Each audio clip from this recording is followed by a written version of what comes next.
First reading this morning comes from Exodus 20, verses 1 through 17. Then God spoke all these words, I am the Lord your God, who brought you out of the land of Egypt, out of the house of slavery. You shall have no other gods before me. You shall not make for yourself an idol, whether in the form of anything that is in heaven above, or that is on the earth beneath, or that is in the water under the earth. You shall not bow down to them or worship them.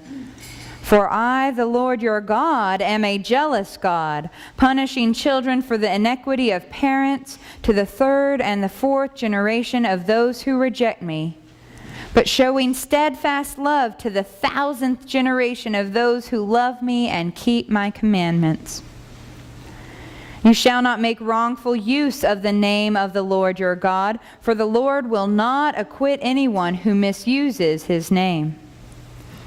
Remember the Sabbath day and keep it holy. 6 days you shall labor and do all your work. But the seventh day is a Sabbath to the Lord your God. You shall not do any work, you, your son or your daughter, your male or female slave, your livestock, or the alien resident in your towns. For in 6 days the Lord made heaven and earth, the sea, and all that is in them, but rested the seventh day. Therefore the Lord blessed the Sabbath day and consecrated it. Honor your mother and your father, so that your days may be long in the land that the Lord your God is giving you. You shall not murder.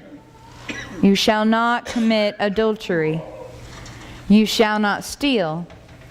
You shall not bear false witness against your neighbor. You shall not covet your neighbor's house. You shall not covet your neighbor's wife, or male or female slave, or ox, or donkey, or anything that belongs to your neighbor. This is the word of the Lord. Thanks be to God. The gospel reading this morning comes from John 2, verses 13 through 22. Listen to this. The Passover of the Jews was near, and Jesus went up to Jerusalem.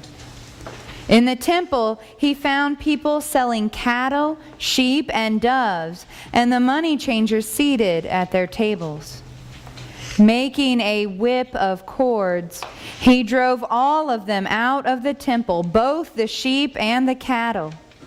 He also poured out the coins of the money changers and overturned their tables. He told those who were selling the doves, "Take these things out of here. Stop making my Father's house a marketplace." His disciples remembered that it was written, "Zeal for your house will consume me." The Jews then said to him, "What sign can you show us for doing this?" Jesus answered them, "Destroy this temple, and in 3 days I will raise it up." The Jews then said, "This temple has been under construction for 46 years, and will you raise it up in 3 days?"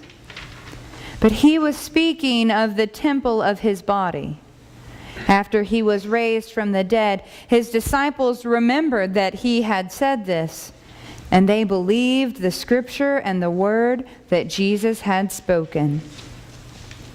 This is the word of the Lord. Thanks be to God.